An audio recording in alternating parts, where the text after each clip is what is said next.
अस्सलाम वालेकुम viewers. Learn with Ejaz में खुश आमदीद।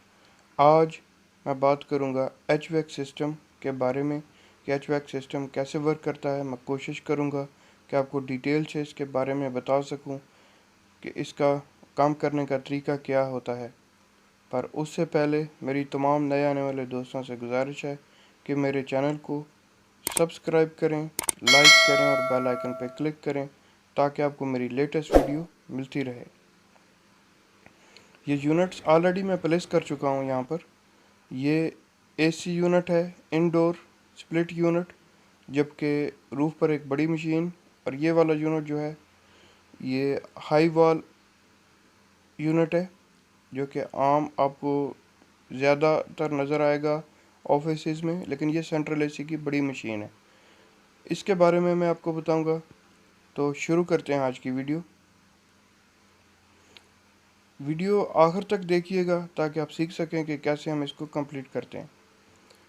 जब आप इस तरह की बड़ी मशीन ड्रा करेंगे तो इसके कैटालॉग्स मौजूद होंगे कि ये किस कंपनी की है। एलजी, कैरियर, मीडिया, ये बहुत सारी कंपनियों की जानब से ये प्रोडक्ट बनाई जाती है और इसके कैटालॉग्स मौजूद होते हैं। जब आप इसको ड्रा करेंगे, जब आप इसको बनाएंगे तो इसके कैटालॉग्स की मदद से आप इसको कंप्लीट बनाएंगे, क्योंकि जब हम इसको कंप्लीट करेंगे तो इसको एज़ पर डायमेंशंस हमें इंस्टॉल करना है। ये स्केल के साथ ही बनाई जाएगी आपकी जो ड्राइंग है उसमें। तो ये बड़ी मशीन होती है और ये 25 टन 30 टन तक इसका जो कूलिंग कैपेसिटी है, जो कि कूलिंग यूनिट्स के लिए एक ख़ास यूज़ किया जाता है लफ्ज़ टन, वो यूज़ किया जाता है। तो ये 25 टन और 30 टन तक भी इसका जो कूलिंग कैपेसिटी है वो हो सकती है।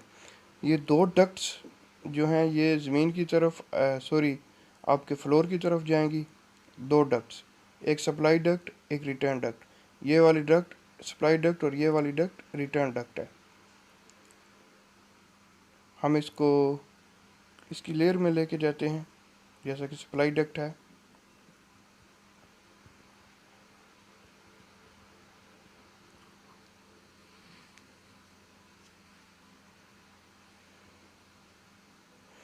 और जब ये फ्लोर में आ जाएगा नीचे सीलिंग के ऊपर ही, वहीं से इसका एल्बो और ये वहीं से इसका जो है नेटवर्क स्टार्ट होगा। वो नेटवर्क भी मैं बनाता हूँ ताकि आप लोगों को आसानी से समझ आए कि सप्लाई डक्ट और रिटर्न डक्ट कैसे फंक्शन करती है। सप्लाई डक्ट में जो कूल एयर होती है वो ट्रैवल करती है, और रिटर्न डक्ट में जो आपके कमरे की जो रिटर्न एयर है वो वापस इस यूनिट में आती है। एसी सिस्टम का काम करने का तरीका यही है कि जब भी ये यूनिट आप ऑन करते हो तो सिर्फ ठंडी हवा नहीं फेंकता, बल्कि ये आपके कमरे में जो गर्म हवा है उसको भी रिटर्न करता है और उसको प्रोसेस करके वापस आपके कमरे में फेंकता है।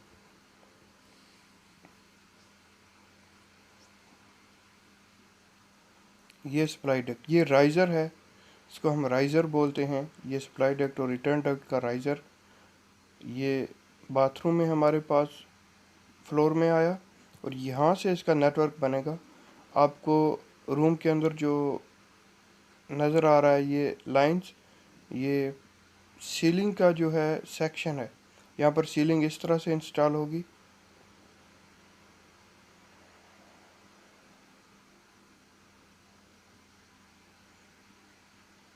सीलिंग को देखकर ही आप ग्रिल्स का डिसाइड करते हैं कि किस तरह की ग्रिल्स इसमें आप प्लेस कर सकते हैं। अगर सीलिंग जैसा कि आपको सामने नज़र आ रहा है सेक्शन, तो आप यहाँ पर बार ग्रिल्स ऐड कर सकते हैं। और अगर सीलिंग बिल्कुल फ्लैट है, जिप्सम बोर्ड है, तो वहाँ पर आप स्लॉट डिफ्यूज़र यूज़ कर सकते हैं। अगर टाइल्स की सीलिंग है तो वहाँ पर आप स्क्वायर डिफ्यूज़र यूज़ कर सकते हैं।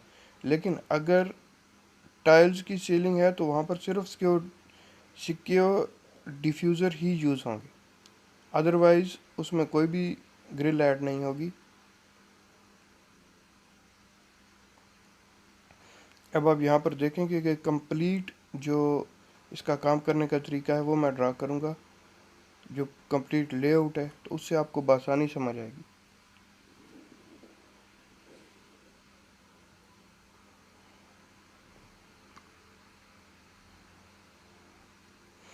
ये जो डक्ट के साइजेस हैं, ये साइजेस कैलकुलेट किए जाते हैं।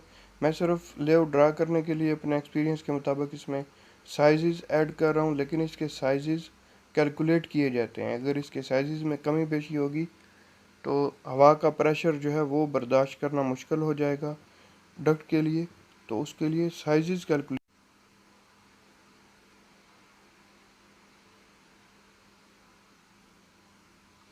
वो डक्ट कैलकुलेटर से भी कैलकुलेट किए जाते हैं, और इसके लिए ख़ास फार्मूले होते हैं, और जो डक्ट की क्वांटिटी होती है इसको भी किलोग्राम्स में कैलकुलेट किया जाता है। इसका जो साइज़ होता है उसके हिसाब से इसको गेजेस में कंसिडर किया जाता है कि किस गेज की जो जीआई शीट है वो यूज़ की जाएगी। सप्लाई डक्ट के बारे में मैं एक और बात आपको बताऊं कि सप्लाई डक्ट जो है इसको जो है इस पर कवर किया जाता है इसको, जबकि रिटर्न डक्ट को कवर नहीं किया जाता। जो सप्लाई डक्ट है इसको इंसुलेशन किया जाता है, कवर करने से मतलब इसको इंसुलेट किया जाता है, क्योंकि इसमें ठंडी हवा होती है और जो बाहर का टेम्परेचर है वो बहुत गर्म होता है, तो अंदर का जो ठंड है उसकी वजह से इसमें इसके बाहर पानी की तह नमूदार होती है। आपने अक्सर गर्मियों में देखा होगा कि अगर आपके पास एक गिलास में ठंडा पानी है तो आप उसको थोड़ी देर के लिए रखें तो गिलास के बाहर पानी की एक तह आपको नज़र आएगी। इसी तरह डक्ट में भी यही होता है, और उसको कम करने के लिए, उसको रोकने के लिए इसको इंसुलेट किया जाता है, इसको इंसुलेशन से कवर किया जाता है। क्योंकि अगर आप उसको कवर नहीं करेंगे तो उसमें पानी की तह जमा होगी और उसमें ज़ंग लग जाएगा, जिसके बाद जो है आपकी पानी की जो डक्ट है वो ख़राब हो जाएगी, उसकी लाइफ क्वालिटी कम हो जाएगी। अब ये बार ग्रिल मैं ऐड कर रहा हूँ। ये इस तरह से इसको शो किया जाता है, डक्ट के साथ एक प्लेनियम बॉक्स, और फिर प्लेनियम बॉक्स से ये डायरेक्ट भी इंस्टॉल की जाती है। इसके अलावा मैं आपको बताऊंगा आगे चल के कि कैसे हम फ्लेक्सिबल डक्ट को यूज़ करते हैं, फ्लेक्सिबल कनेक्शन को यूज़ करते हैं। तो ये बार ग्रिल, ये रिटर्न डक्ट है, ये रिटर्न डक्ट के साथ कनेक्ट होगी, जबकि हमारे पास रिटर्न एयर ग्रिल जो है, बार ग्रिल, वो भी यूज़ की जाएगी। इसको इसकी लेयर में लेके जाते हैं।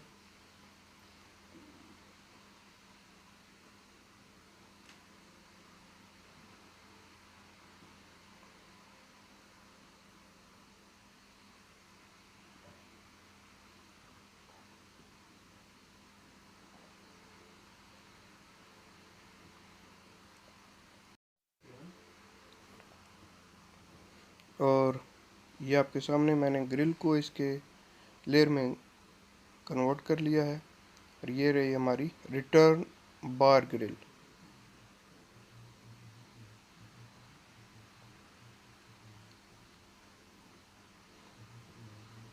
कल मैं इसका सेक्शन बनाऊंगा और आपको बताऊंगा कि इसकी इंस्टॉलेशन कैसे है, इंसुलेशन कैसे आती है, और जो इसकी जितनी भी ग्रिल्स की इकसाम है वो आपको बताऊंगा मैं कि उनकी इंस्टॉलेशन कैसे होती है और डक्ट कैसे वर्क कर रही है। डक्ट का एक पूरा सेटअप सेक्शन में बनाऊंगा।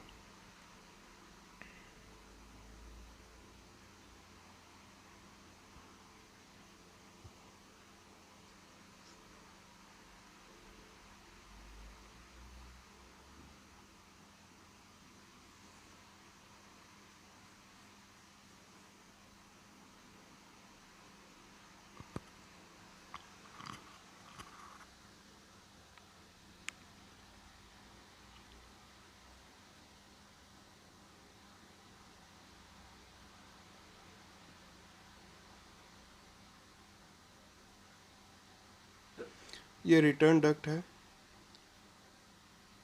रिटर्न डक्ट को हम कैसे यूज़ करेंगे, जो पैकेज एयर कंडीशनिंग यूनिट है, जो कि छत पर आपको एक बड़ी मशीन नज़र आ रही है, इसको पैकेज एयर कंडीशनिंग यूनिट को बोलते हैं, PACU, पाकू। तो ये बड़े एरिया को ठंडा करने के लिए यूज़ किया जाता है। अब आप देखेंगे कि कैसे हम एक जो है दूसरे बेडरूम में इसकी सप्लाई को लेके जाते हैं और वहाँ पर कैसे ये वर्क करेगा। सबसे पहले हम यहाँ पर एरोस डालते हैं ताकि ये सप्लाई को वाज़ह करे कि जो हमारी सप्लाई लाइन है या जो ग्रिल है वो सप्लाई है। अगर ये कनेक्टेड है सप्लाई डक्ट के साथ तो ये हमें बआसानी पता चलेगा, लेकिन उसके से ये ज़रूरी है कि हम एयर फ्लो के एरो भी डाल दें, तो ये और भी वाज़ह कर देगा हमारे काम को। ड्राफ्टिंग में ये चीज़ें बहुत ज़रूरी हैं। जबकि हमारी जो रिटर्न डक्ट है उसके लिए इस तरह से एरो यूज़ किया जाएगा, और ये रहा।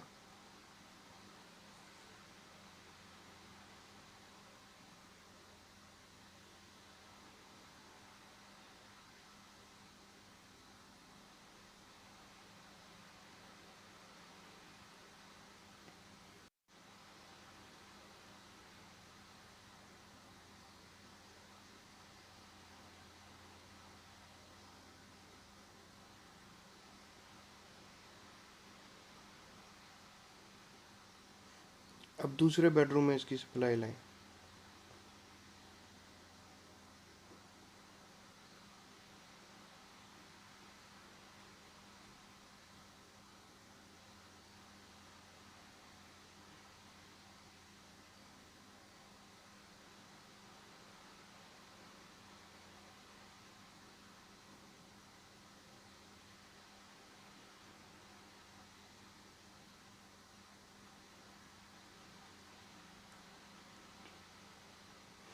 इस रूम में हम स्लॉट डिफ्यूज़र यूज़ करेंगे, सप्लाई लाइनर स्लॉट डिफ्यूज़र। उसको स्लॉट डिफ्यूज़र इसलिए बोलते हैं कि उसमें स्लॉट्स बनी होती हैं, उसमें 2 स्लॉट्स भी होती हैं, 3 भी होती हैं और 5 भी होती हैं, तो इसलिए उसको स्लॉट डिफ्यूज़र बोलते हैं। और हर स्लॉट का साइज़ होता है, 1 इंच की स्लॉट होती है, उसके अलावा 1.5 इंच की स्लॉट होती है और 3/4 इंच स्लॉट होती है।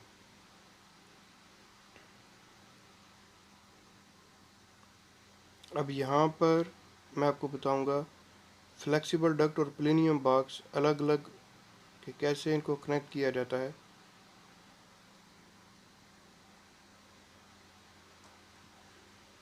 प्लेनियम बॉक्स का साइज़ 300 mm बाय 200 mm होगा।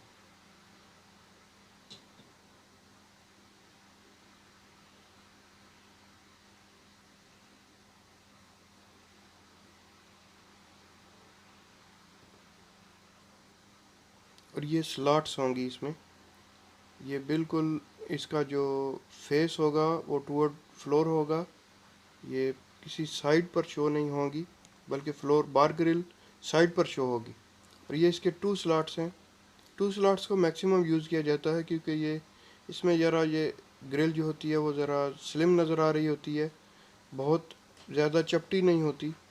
तो जो स्लिम ग्रिल होती है वो अच्छी लगती है फ्लोर में, सीलिंग में। अब ये हमारा प्लेनियम बॉक्स है और प्लेनियम बॉक्स के नीचे जो है हमारी ग्रिल है। तो अब इसके बाद इसको मेन डक्ट्स के कैसे कनेक्ट करते हैं, एक फ्लेक्सिबल डक्ट से इसे कनेक्ट करते हैं, वो अब आप देखें। ये नेक एक साइड की और फिर दूसरी साइड पर एक नेक बनाएंगे।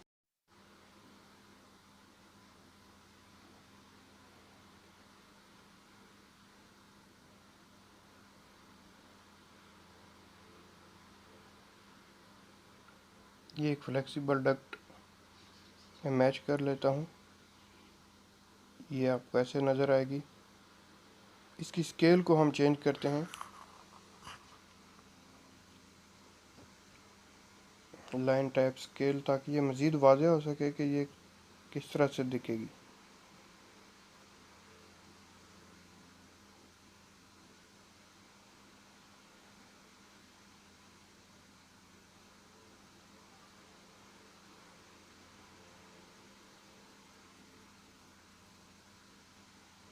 और ये फ्लेक्सिबल के जो रिक्वायर्ड नंबर होते हैं वो आप फॉलो करेंगे कि इसके कितने नंबर होंगे, ये भी कैलकुलेट होते हैं, इसकी कैलकुलेशन होती है। और उसके बाद हमारी जो दूसरी ग्रिल है रिटर्न ग्रिल, वो हम प्लेस करेंगे। ये ग्रिल्स जो हैं ये सप्लाई के हिसाब से सीलिंग के हिसाब से, सीलिंग के डिज़ाइन को सामने रख के डिसाइड किया जाता है कि किस तरह की ग्रिल हम ऐड करेंगे, किस तरह की ग्रिल हमें सीलिंग में चाहिए। तो सीलिंग डिज़ाइन को स्टडी करना बहुत ज़रूरी है।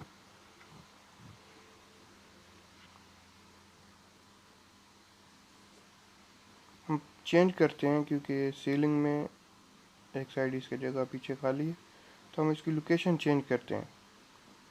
ये ग्रिल्स लाजमी नहीं कि एक दूसरे के आमने सामने हो, हम इसकी लोकेशन चेंज कर सकते हैं।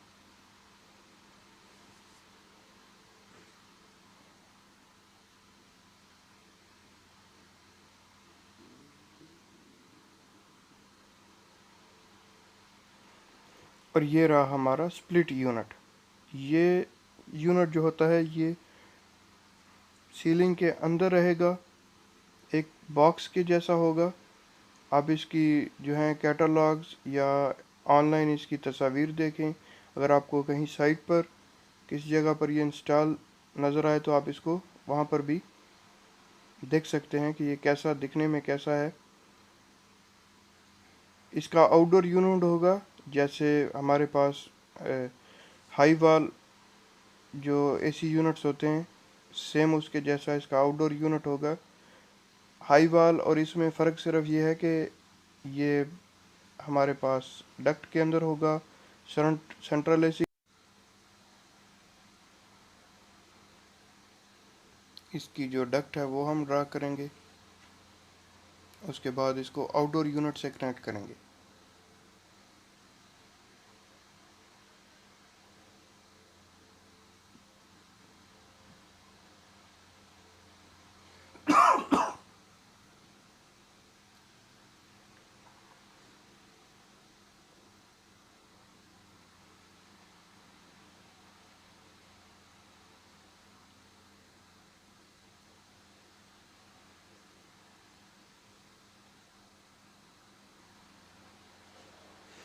इसको बोलते हैं स्क्वायर सीलिंग डिफ्यूज़र।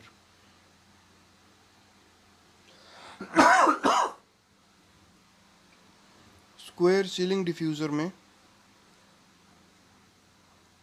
ये भी कैलकुलेट किए जाते हैं कि आप कितने, एक रूम में आपको कितने चाहिए, तो उस हिसाब से आप इसको प्लेस करते हैं, इसकी क्वांटिटी को कम ज़्यादा करते हैं। तो ये हमें यहाँ पर ये तकरीबन मैं 4 डाल रहा हूँ, सिर्फ इसके 2 कनेक्शन करूँगा ताकि आप लोग समझ सकें। इसमें 2 रिटर्न होंगे और 2 सप्लाई के डिफ्यूज़र होंगे। ये अगर आपकी सीलिंग का जो डिज़ाइन है वो टाइल्स में है तो आप वहाँ पर ये यूज़ कर सकते हैं, और फ्लैट बिल्कुल सीलिंग है जैसे जिप्सम बोर्ड की सीलिंग है तो वहाँ पर भी आप यूज़ कर सकते हैं।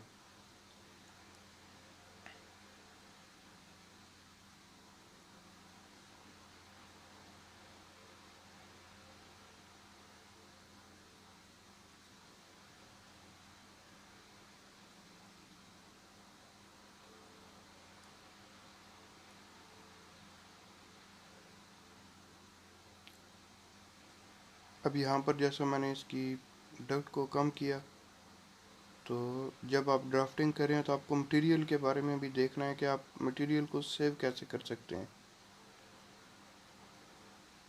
जहाँ पर आपका आखिरी कनेक्शन है, अगर वहाँ से बहुत ज़्यादा आपने डक्ट को बढ़ा लिया है तो वो आपके लिए नुकसानदेह होगा। आपका जो मटेरियल है उसकी यूजेज में वो ज़्यादा आएगा। तो ये चीज़ें भी आपको देखनी हैं कि आप मटेरियल को कैसे सेव करेंगे।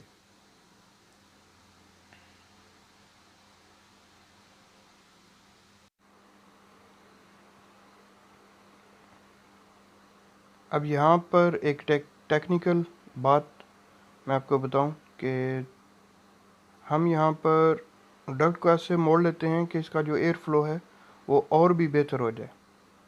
तो हम यहाँ पर इसकी एक एल्बो डालते हैं।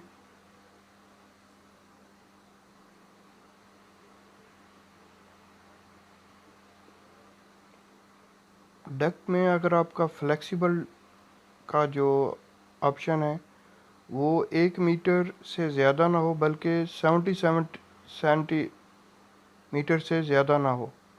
अगर फ्लेक्सिबल कनेक्शन बहुत उसकी लेंथ ज़्यादा होगी तो वो सही से वर्क नहीं करेगा। इसलिए आप इसको जितना कम रखें, कोशिश करें कि आपको बहुत कम ही इसकी ज़रूरत महसूस हो, इसकी जो लेंथ है उसको इंक्रीज़ करने की। आप जब ड्राइंग में ड्राफ्टिंग कर रहे होते हैं तो सबसे अहम यही चीज़ें होती हैं कि आप टेक्निकली कितने स्ट्रांग हैं और उसको कैसे आप हैंडल करते हैं।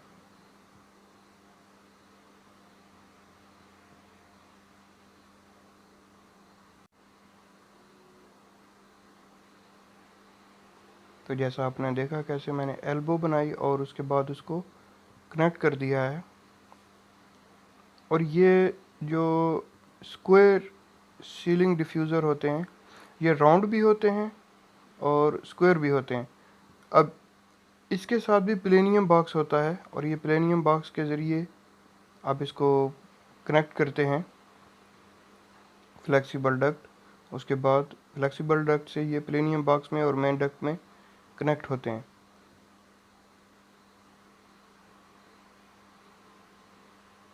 ये नेक, ये भी 10 सेंटीमीटर तक इसका साइज़ होता है।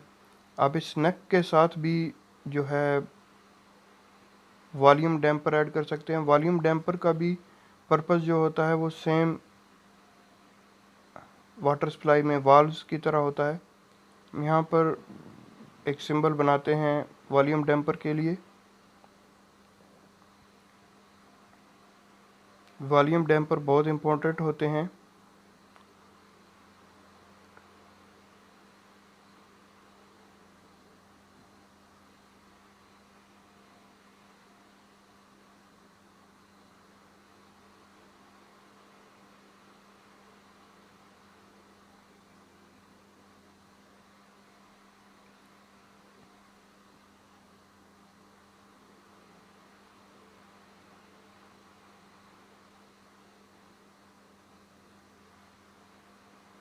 हर सप्लाई का जो हमारे पास डक्ट है हम उस पर इसको इंस्टॉल करेंगे जहाँ से ब्रांच शुरू हो रही है।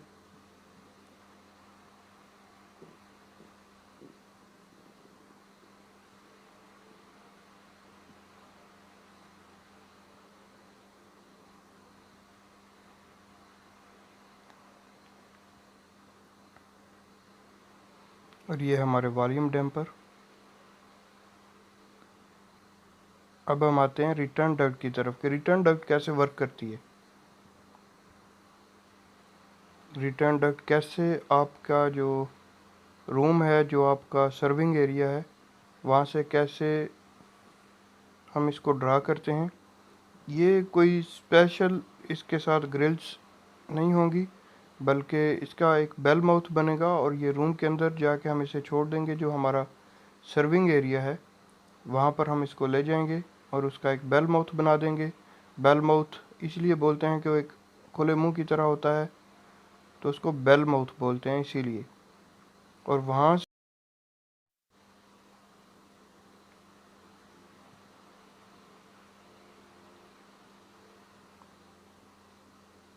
यहाँ पर भी इसको सेंटर में कर लेंगे और इसकी जो दोनों साइड पर इसकी नेक बनेगी।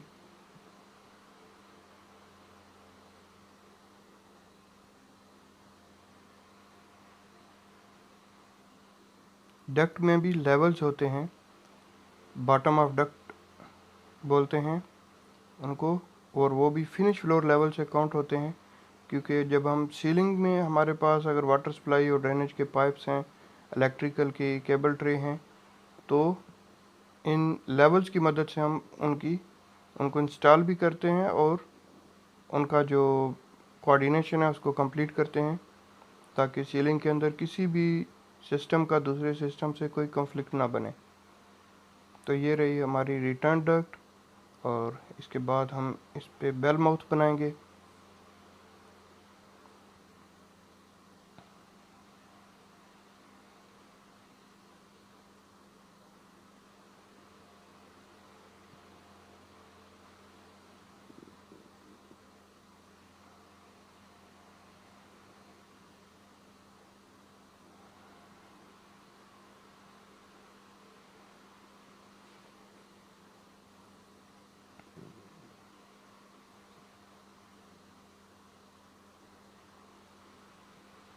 ये एक यहाँ पर आके ये खुल खुल जाएगा, और ये एक बड़े मुंह की तरह होता है, एक जैसे बैल का खुला हुआ मुंह है, इसलिए इसको बेल माउथ बोलते हैं।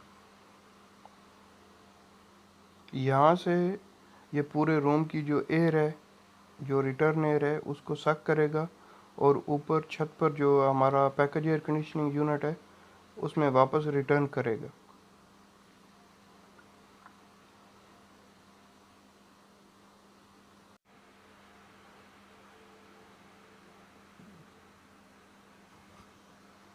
अब डक्ट के साइजेस इसमें डालते हैं।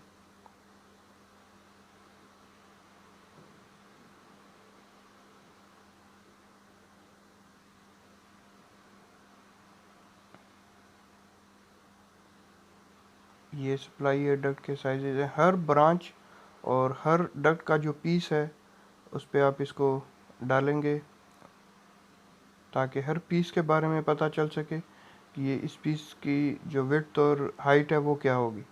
फर्स्ट विड्थ होगी और सेकंड हाइट होगी। यहाँ पर 400 विड्थ है और 300 डक्ट की हाइट है। यहाँ पर 350 है, डक्ट का साइज कम हुआ।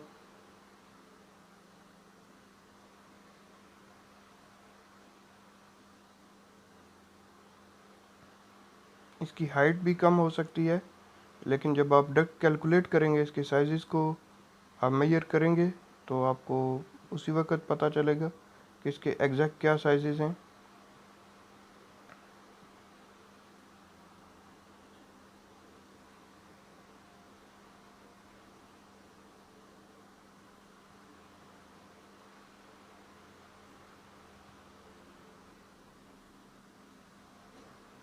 वॉल्यूम डैम्पर ऐड कर देते हैं, वीडी वॉल्यूम डैम्पर्स। यहाँ से एयर फ्लो को कम किया जाएगा। ये वाल्व की तरह काम करते हैं, और यहाँ पर सिंबल डाल देते हैं ताकि पता चल सके कि यहाँ से एयर रिटर्न हो रही है।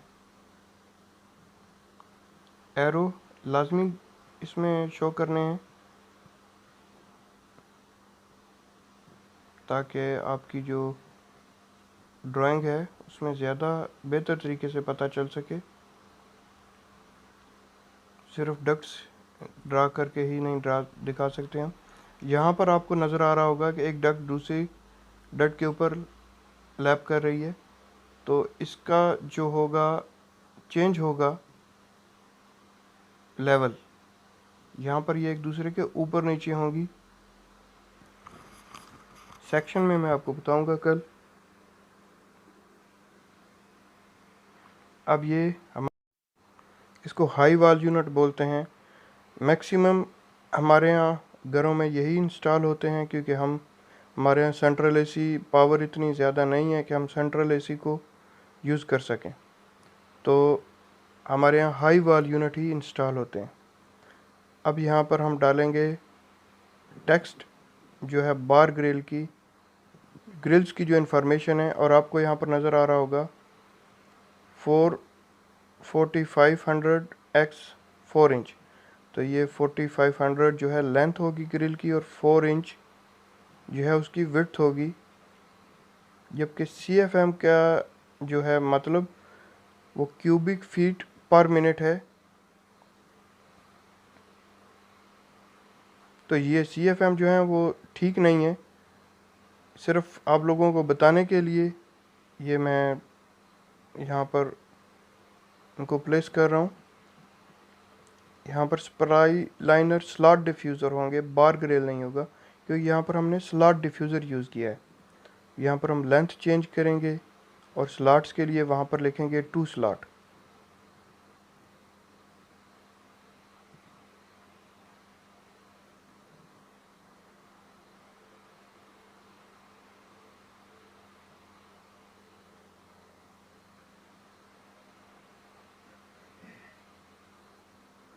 CFM का मतलब है क्यूबिक फीट पर मिनट। जो हवा का प्रेशर है ये क्यूबिक फीट पर मिनट कैलकुलेट किए जाते हैं।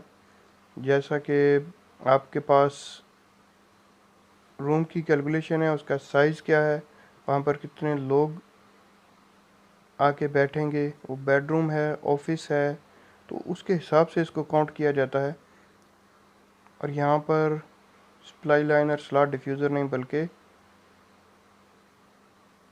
रिटर्न एयर डिफ्यूज़र या स्क्वायर सीलिंग डिफ्यूज़र बोलते हैं हम इसको।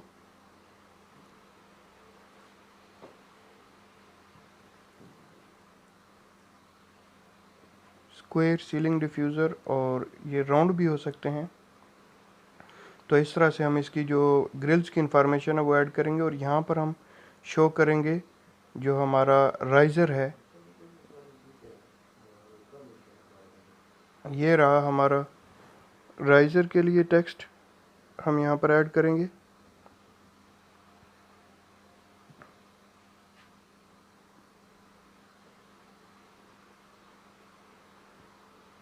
राइज़र का साइज़ क्या है,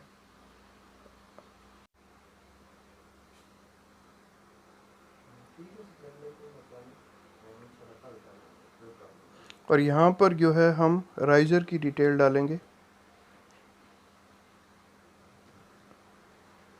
कि राइज़र का साइज़ क्या है। यहाँ पर supply air duct 600x300 riser का जो साइज़ है, और उसके बाद SAD RAD supply air duct return air duct from package air conditioning unit at roof. PACU means package air conditioning unit।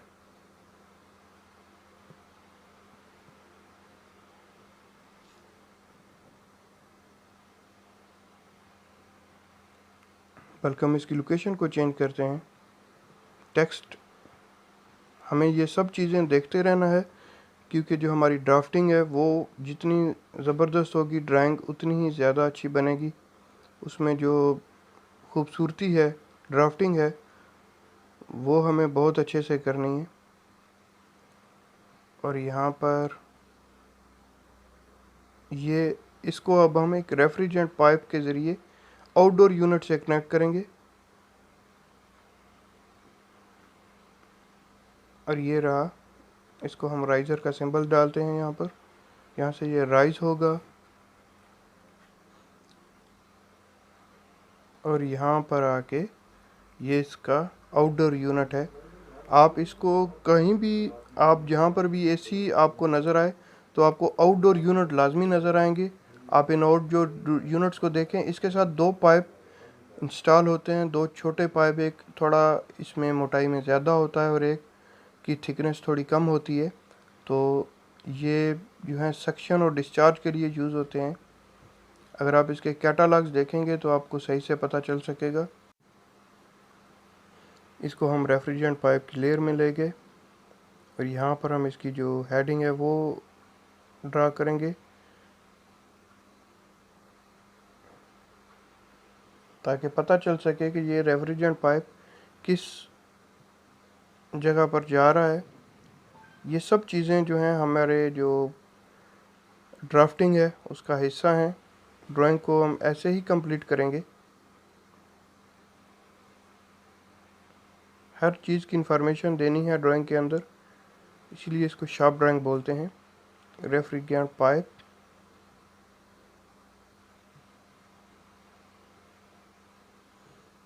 To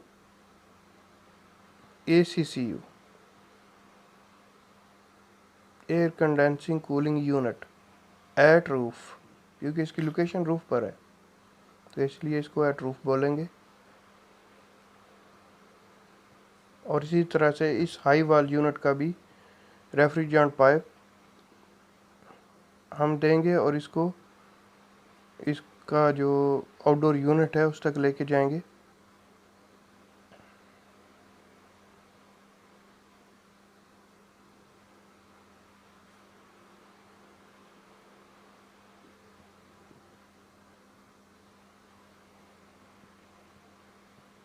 और ये रहा हमारा refrigerant pipe high wall unit के लिए। अब इसको हम लेके जाएंगे रूफ़ के ऊपर, जैसे कि हम पहले यूनिट का शो किया हमने।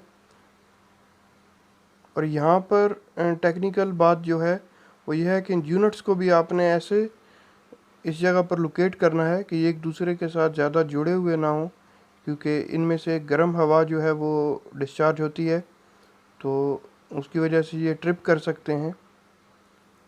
और डक्टिंग के लिए मैं एक ज़रूरी बात बताऊं कि डक्टिंग का जो आपकी डक्ट है, अगर उसमें सीलिंग के अंदर लाइट्स हैं तो वो डक्ट तकरीबन 15 सेंटीमीटर फासला होना चाहिए डक्ट का और लाइट का, क्योंकि उसमें स्पार्क होने का खदशा है। इसलिए हमें वहाँ पर 15 सेंटीमीटर का जो है गैप देना होगा लाइट और डक्ट के दरमियान। अब यहाँ पर फ्राम हो जाएगा कि ये आ रहे हैं फ्राम FCU ग्राउंड फ्लोर। अब ये जो हमारे आउटडोर यूनिट है हम इनको ACCU बोलते हैं, और जो हमारे इंडोर यूनिट है हम उनको FCU बोलते हैं। FCU मीन्स फैन कोयल यूनिट। यहाँ पर भी राइज़र की डिटेल देनी है, कंप्लीट डिटेल्स आपको ऐड करनी है। आप एक जगह पर ऐड करके नहीं छोड़ सकते। ड्राफ्टिंग में ये चीज़ें बहुत ज़्यादा मैटर करती हैं। 2, अब ये फ्राम से नहीं 2 हो जाएगा। और यहाँ पर डक्ट का साइज़, आउटडोर साइज़,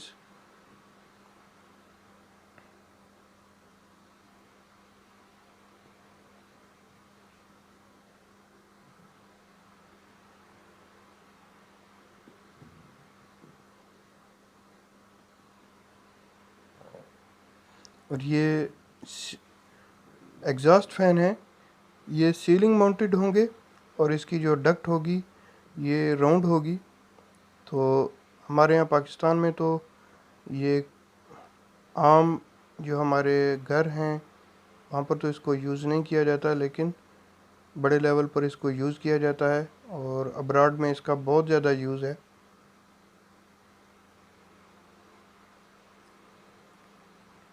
तो ये इनका जो एक राउंड डक्ट है, डक्ट स्क्वायर ही नहीं राउंड भी हो सकती है, तो ये राउंड डक्ट के ज़रिए इसको कनेक्ट किया जाता है और ये घर से बाहर या बाथरूम से बाहर एक ग्रिल के ज़रिए हवा को बाहर फेंकते हैं।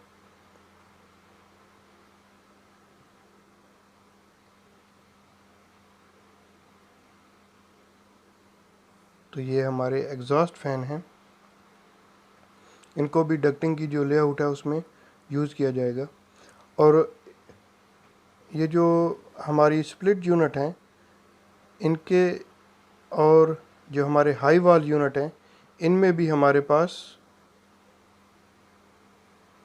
जो होगा, इन यूनिट्स में रिटर्न एयर के लिए भी ग्रिल होगी जो कि इसको रिटर्न करेगी, एयर को जो है वो रिटर्न करेगी। क्योंकि कोई भी AC यूनिट जो भी काम करेगा वो एयर को रिटर्न करेगा और सप्लाई करेगा। ये नहीं हो सकता कि सिर्फ सप्लाई एयर हो, इसमें रिटर्न एयर के लिए भी अलग ग्रिल होंगी, लेकिन वो यूनिट के साथ ही कनेक्टेड होंगी। जैसा कि इस यूनिट में आप हमारे पास इसकी बैक में है ऐसी ग्रिल।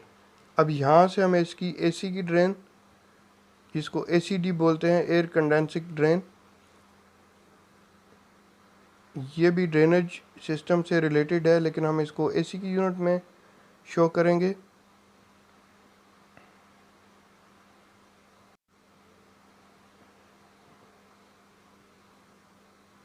AC की लेयर में हम उसकी लेयर में इसको ले जाते हैं, ACD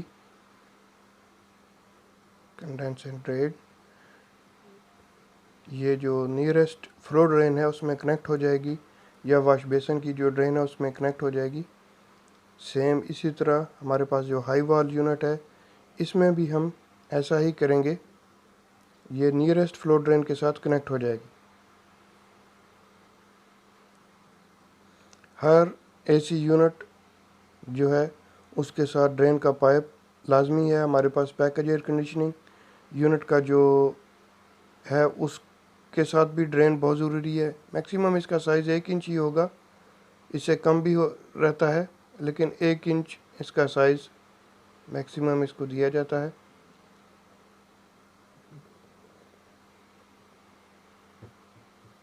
अगर एसी ड्रेन नहीं होगी तो ये पानी के जो ड्रॉप्स हैं वो आपके बेडरूम में, आपकी वॉल में आएंगे। तो एसी ड्रेन भी बहुत ज़रूरी है। प्रोफेशनल इसको ख़त्म करने के लिए प्रोफेशनली काम को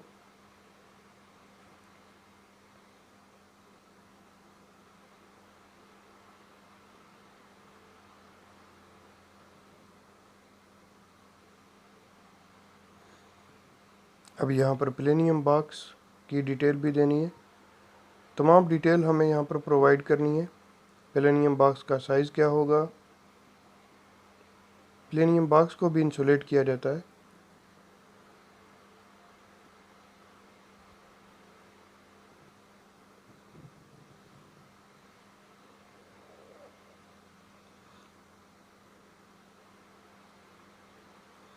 three 300 mm x 30 mm 300 mm।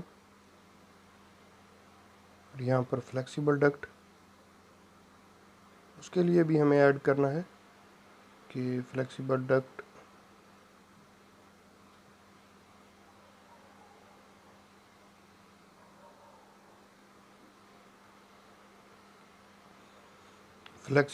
का साइज़ 150 mm 200 mm भी हो सकता है।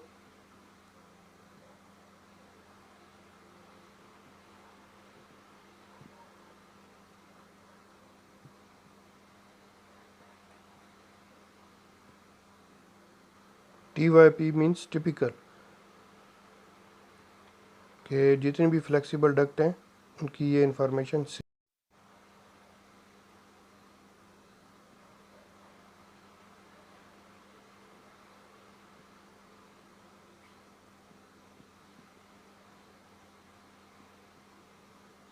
Exhaust fan. HVAC में आपका जितना भी यूनिट्स होंगे, चाहे वो एग्जॉस्ट फैन है या AC यूनिट्स हैं, उनके नंबर्स आपको उनको नंबर के साथ उसका नाम देना है।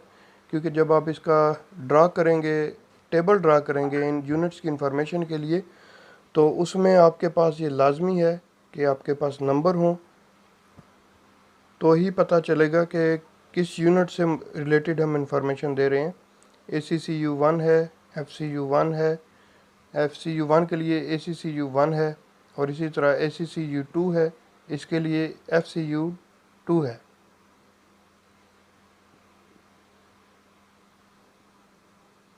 अब जैसा कि ये ACCU2 है, ACCU1 है, तो ये FCU1 के साथ रिलेटेड है, और इसी तरह FCU2 ACCU2 से रिलेटेड है।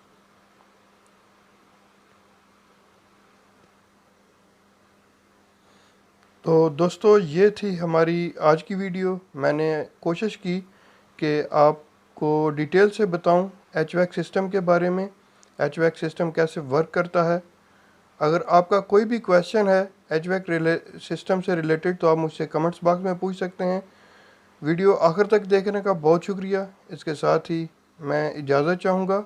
अल्लाह हाफिज़।